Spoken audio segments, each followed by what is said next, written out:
Continuamos en el segundo vídeo con el ejemplo práctico de plan de empresa. En el primer vídeo vimos hasta marketing y ahora vamos a pasar a la producción.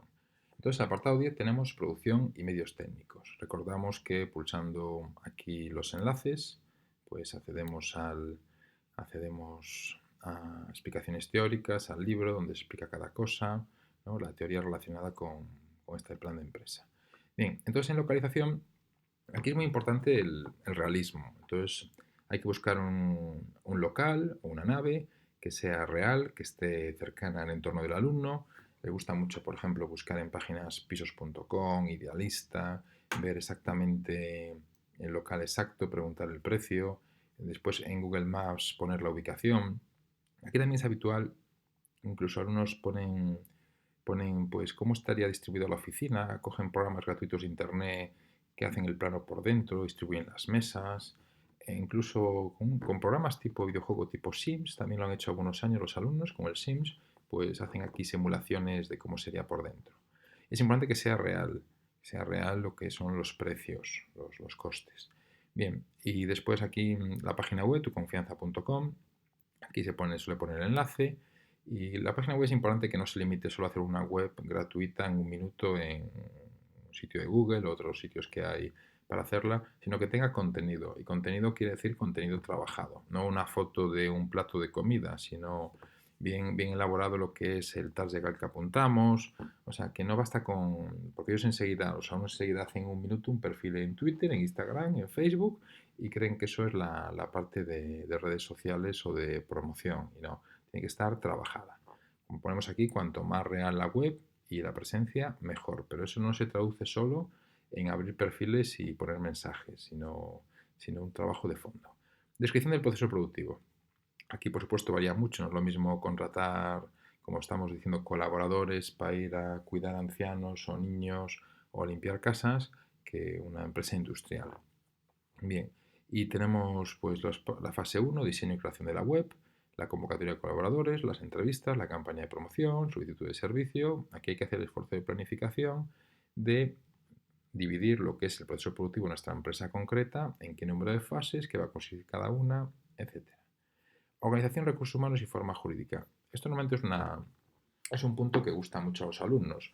Aquí yo les pido que, aquí están ellos, aquí para este ejemplo solo hay una persona, pero aquí están los nombres de los alumnos, y que pongan aquí pues el nivel de estudios, de formación, de experiencia, porque al final el capital humano no solo es un título, sino son los estudios, la formación y la experiencia, las habilidades que tendrían en el momento en el que montarían la empresa. Algunos pues te lo ponen con 20 años porque su idea ya es acabar un ciclo medio y ser emprendedor.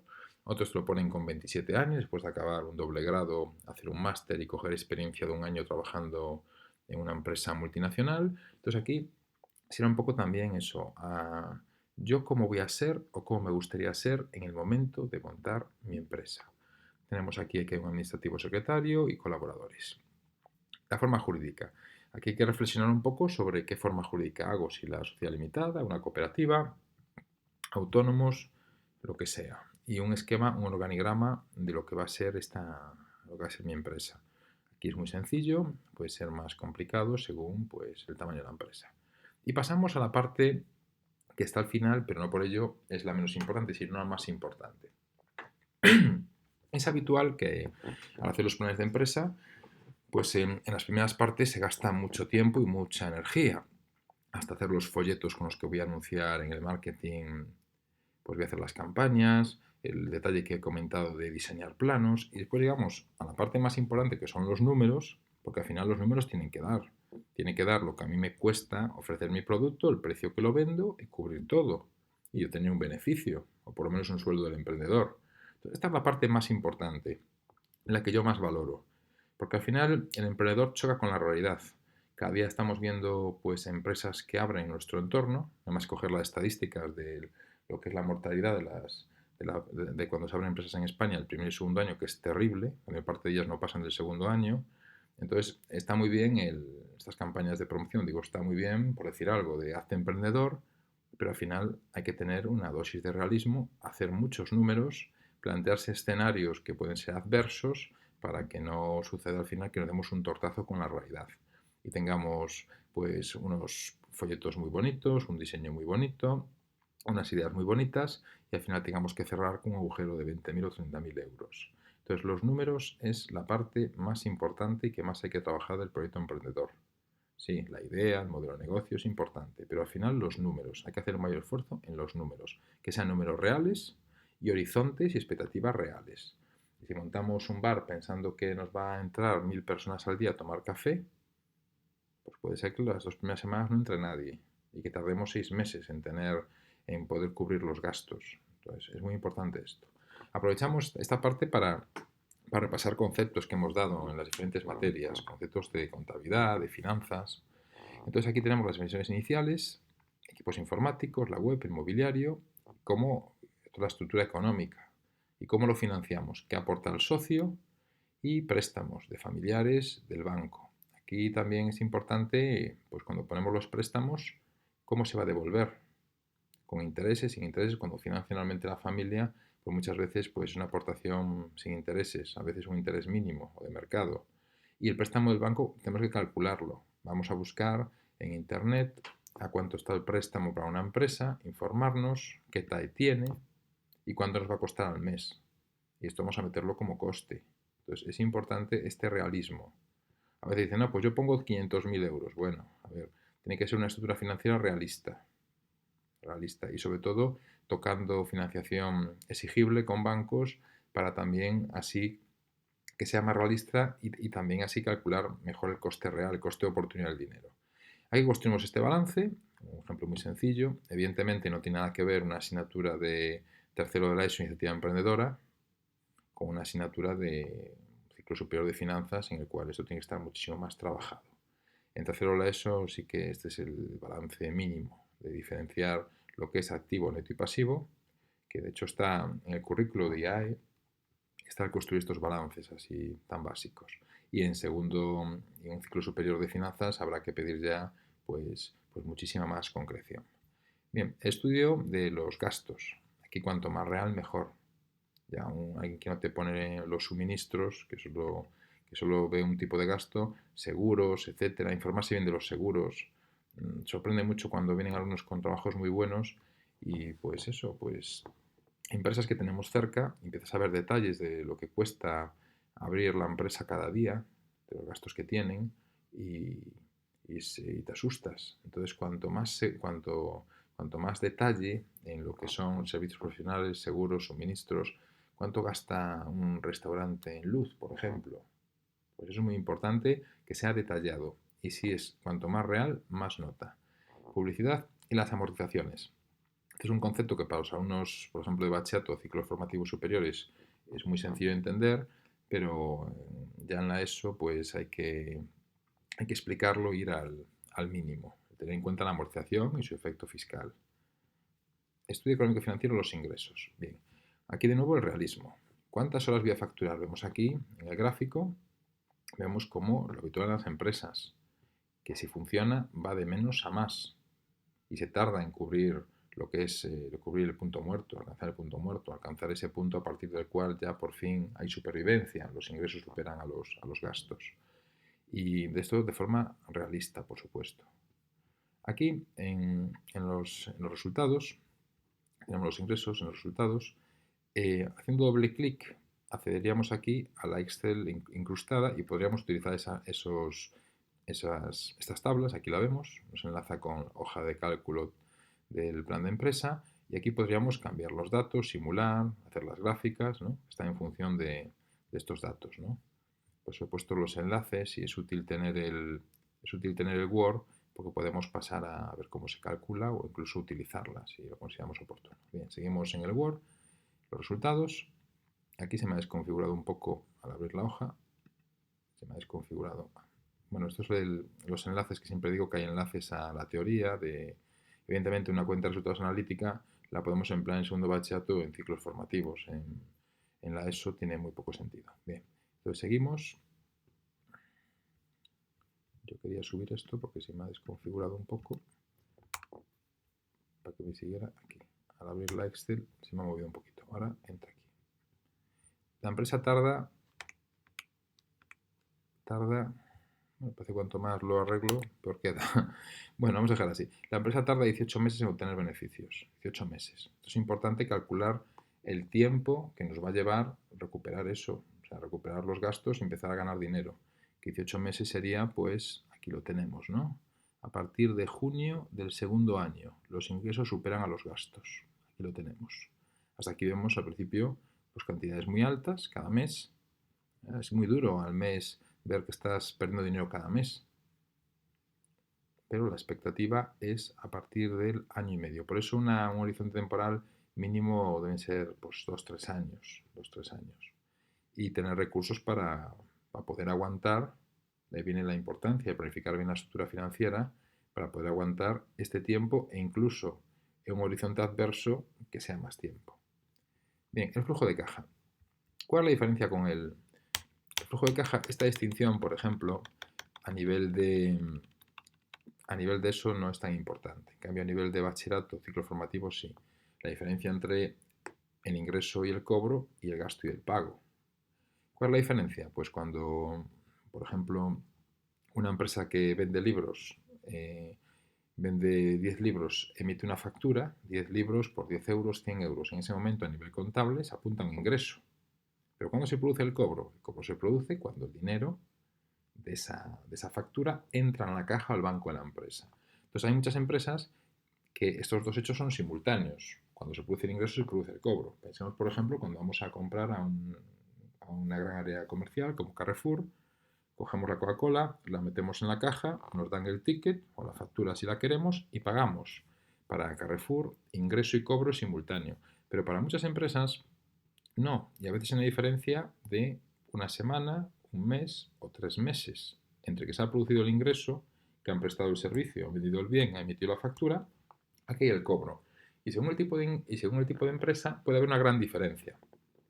Por eso, si nuestra empresa es de este tipo de empresas en que hay mucha diferencia entre el ingreso y el cobro, y lo mismo entre el gasto y el pago, pues es importante lo que es el cash flow o flujo de caja. Entonces, esto es importante. Repito que para nivel de la ESO, pues no es relevante.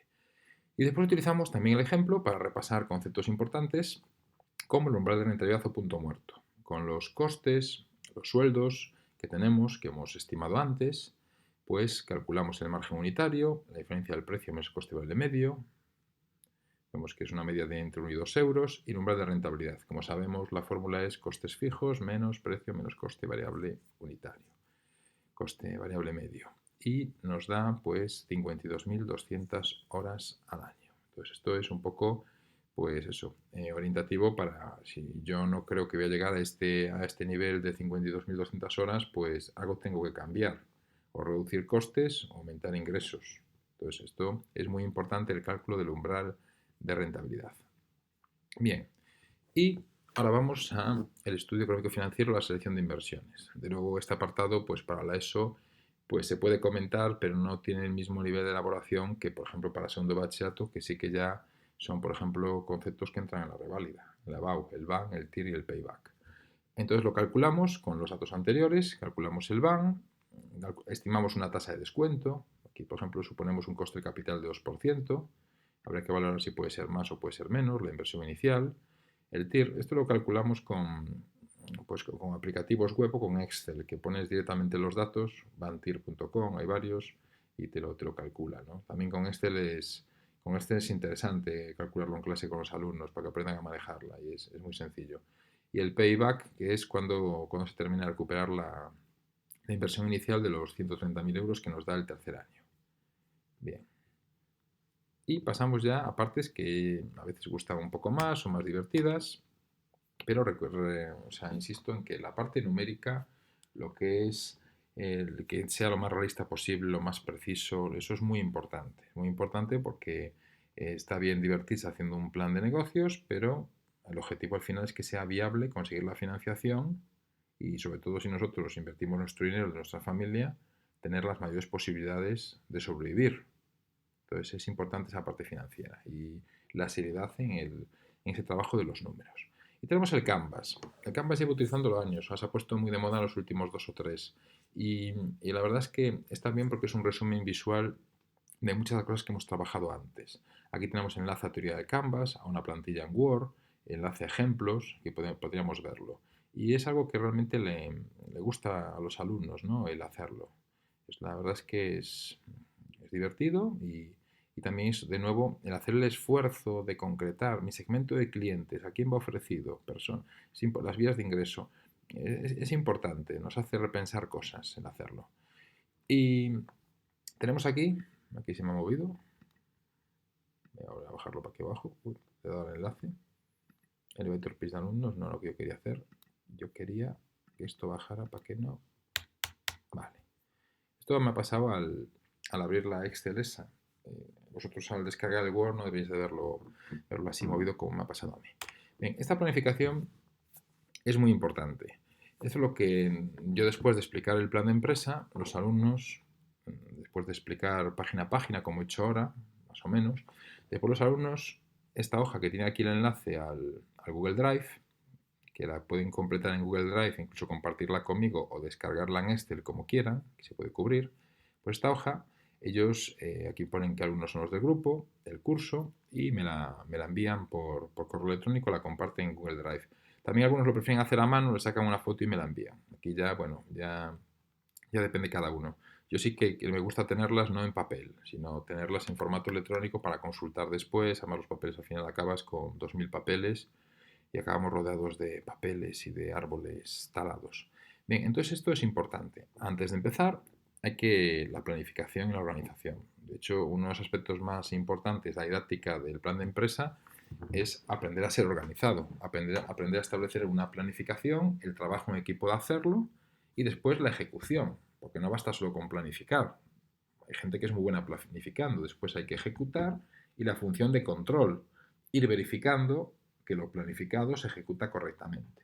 Entonces aquí ponen los grupos, los alumnos que son, pues Pedro Pérez, Juana, etcétera, Sara López, el curso. Y aquí, bueno, aquí es la discusión de siempre. ¿Se puede hacer el trabajo individual? ¿Hay que hacerlo en grupos? ¿Hasta cuánto qué grupo? ¿Qué pasa si uno del grupo abandona segundo de bachillerato en mayo y deja a los otros colgados? Pues aquí yo siempre les digo que hay que ser, sobre todo en bachillerato, hay que ser responsable. Es decir, aquí no va de... Es como cuando uno monta una empresa y se va a jugar su patrimonio, el de su familia, igual el esfuerzo de 2 o 3 años. Aquí hay que buscar socios competentes, socios competentes. No el mejor amigo de clase, que después igual es un desastre y te deja tirado, o nunca entrega nada a tiempo, o está pensando ya en que va a repetir segundo bachillerato con 3 y al final no aparece en la presentación. Esto me pasa cada año. Y cada año hay problemas, porque claro, todo el mundo en el momento que estamos ahora, pues en marzo, que vamos a empezar la evaluación, que ya hemos empezado, según sea la evaluación, todo el mundo te dice que sí a todo, hacer los grupos, la gente está contenta, pero el segundo bachillerato es muy exigente y a partir de abril la carga de exámenes, la carga pues de carga lectiva, de exigencia y muchos tiran la toalla y dejan colgados al resto del grupo. Y claro, esto al final dicen, ¿es injusto suspender porque lo dejó? Bueno, es una lección de vida, el saber asociarse con la gente importante, con la gente no importante, sino con la gente que tiene menos posibilidades de dejarte colgado, o por lo menos tener los mecanismos cada grupo para solucionar si pasa esto.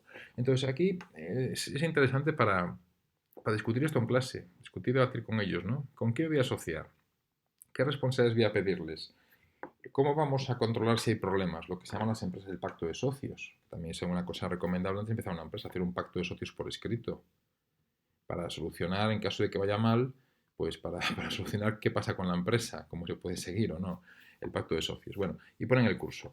Y entonces esto empiezan la reflexión. Tienen que tener un poco aquí a qué se van a dedicar, también lo ponen por aquí, la empresa. Pues la empresa va a ser Verduras S.A. y se va a dedicar a, pues eso, a verduras frescas. Y entonces aquí empiezan a planificar. Tienen que ponerme el día concreto. Aquí puede ser muchas veces en clase, el 17 del 3 a las 10 de la mañana en clase. Lo que van a trabajar en clase, lo que van a trabajar en casa, van a quedar en la biblioteca, van a quedar en la casa de Pedro, van a quedar en la casa de Sara, y aquí detallado. Este tiempo estimado es muy aproximado, pero también lo he hecho para que los alumnos se den cuenta que hay partes que hay que trabajar más. El plan de marketing, por ejemplo, y lo que hemos comentado, el estudio económico financiero, he puesto 8 horas. He puesto 8 horas aquí ¿Por qué? Porque los números hay que pensarlos, los números hay que hacer cálculos, pues hay que igual revisarlos y es muy importante.